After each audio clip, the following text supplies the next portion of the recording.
पाकिस्तान के लिए आज सबसे बड़ा चैलेंज ये है कि पाकिस्तान की इक़्तिसादी सूरत हाल एक ऐसी जगह पर आ जाए जहाँ पर लोगों को रोज़गार मिलना शुरू हो जाए, पाकिस्तान से कुछ बरामदात हों, इंडस्ट्री आए, कुछ इन्वेस्टमेंट आए, जिससे इकनॉमिक अपॉर्चुनिटीज़ पैदा हों। एक बहरानी कैफियत यह है कि बैलेंस ऑफ पेमेंट क्राइसिस बहुत बड़ा है। इंटरनेशनल मॉनेटरी फ़ंड के साथ हम एग्रीमेंट करने की कोशिश कर रहे हैं ताकि हमारे पास IMF से भी कुछ कर्जा आ जाए, वर्ल्ड बैंक ADB के पैसे रुके हुए हैं वो भी मिलने शुरू हो जाए।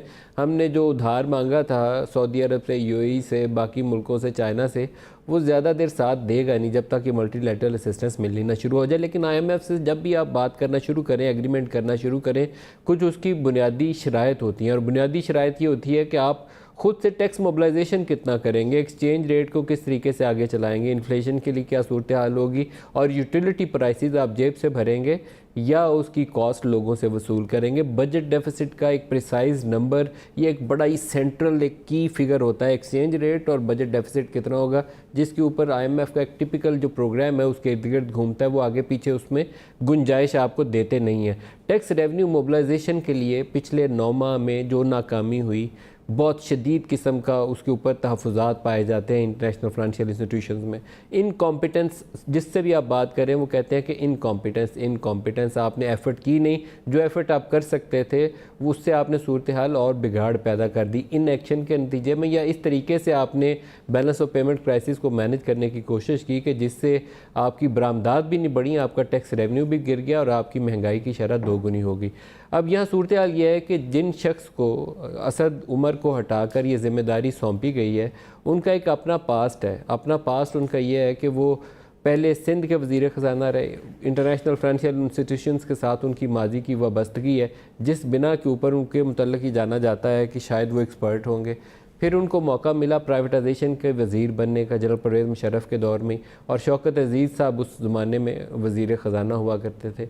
फिर शौकत अज़ीज़ साहब के बाद पाकिस्तान पीपल्स पार्टी के दौरे हुकूमत में इनको वज़ारत ख़जाना मिली 2010 से लेकर 2013 तक।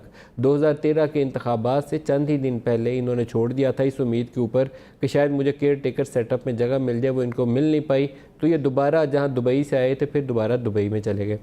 एक इनके साथ मसला ये है कि एक हमारे पास इनका टैक्स रिटर्न की कॉपी होगी, वो स्क्रीन पर डालिएगा।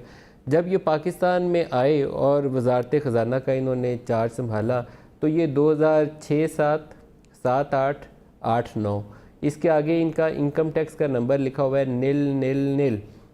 अब उस वक्त मैं इनसे सवाल पूछता था कि आप पाकिस्तान की वज़ारत ख़जाना का आपको चार्ज मिला है, 3 साल आप ज़ीरो टैक्स फाइलर हैं, तो इनका जवाब ये होता था कि ये शौकत अज़ीज़ का बनाया हुआ कानून है, 180 दिन से ज़्यादा अगर आप बाहर रहें तो आप टैक्स नहीं देते हैं, नील नील नील। तो ऐसा वज़ीर ख़जाना जो ख़ुद ज़ीरो टैक्स फाइलर हो, क्या उससे आप तवक्को रखते हैं कि वो पाकिस्तान में आके टैक्स रिफॉर्म करेगा?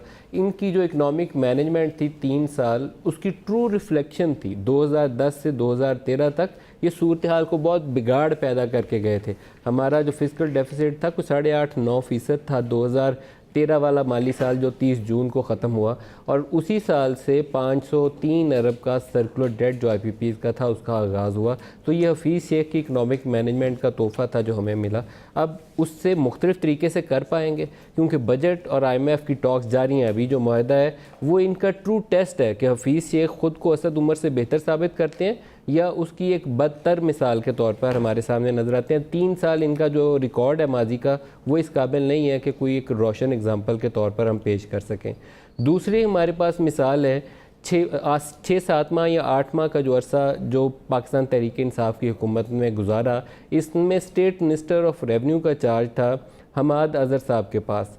हमाद अज़हर साहब मियाँ अज़हर साहब के बरखुरदार हैं, लंदन से पढ़ कर आए हैं, वकील हैं, बैरिस्टर हैं, और इनकी टैक्स रिटर्न हम देख रहे थे। ये हमें टैक्स रिटर्न की कॉपी पहले नंबर किसी ने लिख के भेजे कि एक ऐसा शख्स जो 6,000, 8,000 और 20,000 टैक्स दे रहा है, क्या उसका लाइफस्टाइल उस 6,000 से मैच करता है? अगर ख़ुद नहीं मैच करता टैक्स के वज़ीर का, तो टैक्स रिफॉर्म कैसे करेगा? मुझे डाउट हुआ कि शायद ये जो नंबर दे रहे हैं झूठे नंबर दे रहे हैं, मेरे ऊपर प्लांट कर रहे हैं। मैंने वो कॉपी निकलवाई है, तो कॉपी के ऊपर ये नंबर ब्रेक लगाइए जी स्क्रीन के ऊपर, हमें भी ज़रा पढ़ने का मौका दें, हम भी फैज़याब बोलें। 2015 में 6,400 रुपया, 2016 में 8,000 शायद 300 रुपया, दूर है नंबर इसलिए हो सकता है गलत ना पढ़ जाऊँ, और 2017 में है जी 20,041 रुपये। तो आप व्हाट डू यू एक्सपेक्ट? आपका लाइफस्टाइल, ये मेरा असिस्टेंट कैमरा मैन इससे ज़्यादा 1 महीने का टैक्स देता है, तो कोई टैक्स रिफॉर्म हो सकती है? अगर इमरान खान साहब अपनी टीम से एहतसाब शुरू कर दें और ये बता दें कि 500 अरब की टैक्स शॉर्टफॉल क्यों इस सालों में हुई अभी तक जो तवक्को है, तो फिर उन्हें जवाब मिल जाएगा कि पाकिस्तान मुस्लिम लीग नून के दौर में जो मसाइल थे उसकी वजह क्या थी, पाकिस्तान पीपल्स पार्टी के दौर में जो मसाइल थे उसकी वजह क्या थी। जिनको वो चोरों और डाकुओं की हुकूमत से ताबीर करते हैं, उसकी रिफ्लेक्शन हमें उन लोगों के रवैयों से या उन टीम लीडर से नज़र आती है जिन्होंने वजारतें चलानी है। अब मेरे पास मेहमान बैठे हैं यहाँ, अली जैदी साहब। अली जैदी साहब, इनको अगर पानी और बिजली की वजारत मिली है, एक पहले MQM से भी वज़ीर थे जिनके ऊपर वो कंटेनर वाले इशू पैदा हो गए थे कि अमरीकी असला कंटेनरों में आता है, गायब हो गया। अगर इनका एक कंटेनर गायब हो जाए तो किसी और को नहीं पकड़ना चाहिए, सबसे पहले अली जैदी साहब को पकड़ लेना चाहिए। भाई आप बताओ, आपकी वजारत है, आप यहाँ क्या कर रहे थे? कोई एक्सक्यूज़ नहीं है। अगर आप नहीं कर सकते थे तो फिर आप वज़ीर क्यों हैं? ये बुनियाद है, हुकूमत इसके बगैर नहीं चल सकती। तो अब इमरान खान ने एक नया सेटअप प्रपोज़ किया है जो उम्मीद है कि आइंदा चंद रोज़ में ऑपरेशनलाइज हो जाएगा। वो हफीज़ शेख साहब के ऊपर नज़र रखने के लिए और उनकी रहनुमाई करने के लिए, क्योंकि मजबूरी ये है कि हफीज़ शेख इसलिए चाहिए कि इंटरनेशनल फाइनेंशियल इंस्टीट्यूशंस के साथ आपने एग्रीमेंट करनी है। इनको 3-4 एक्सपर्ट्स की टीम दी जाएगी जिसमें शबर जैदी साहब होंगे, उसमें शौकत तरीन होंगे, एक बैंकर हैं सादिक साहब वो होंगे, और एक इनफॉर्मल रोल के अंदर जहांगीर तरीन होंगे, और शायद कोई और भी नाम उसमें हो। मैं अपनी प्रोग्राम आगे चलेगा तो मेहमानों से अपने उस पर रहनुमाई ले लूँगा। वो इनको रहनुमाई करेंगे कि बताइए कि कैसे एक्सचेंज रेट मैनेज करें, कैसे टैक्स रेवेन्यू एफर्ट को बढ़ाएं, किस तरीके से जो पाकिस्तान से बाहर ओवरसीज़ पाकिस्तानीज़ का इमरान खान के ऊपर बहुत एतमाद था, है अभी भी, गया नहीं है, लेकिन इस क्योटिक सीन ने सूरत हाल इतनी बिगाड़ पैदा कर दी है कि यही अली जैदी जो मेरे पास प्रोग्राम में बैठे हैं, ये इमरान खान की शौकत खानम के लिए फ़ंड रेजिंग के लिए जाते थे तो एक हफ़्ते के अंदर साल का जो 8 अरब का दरकार होता है शौकत खानम का पैसा वो इकट्ठा करके आते हैं।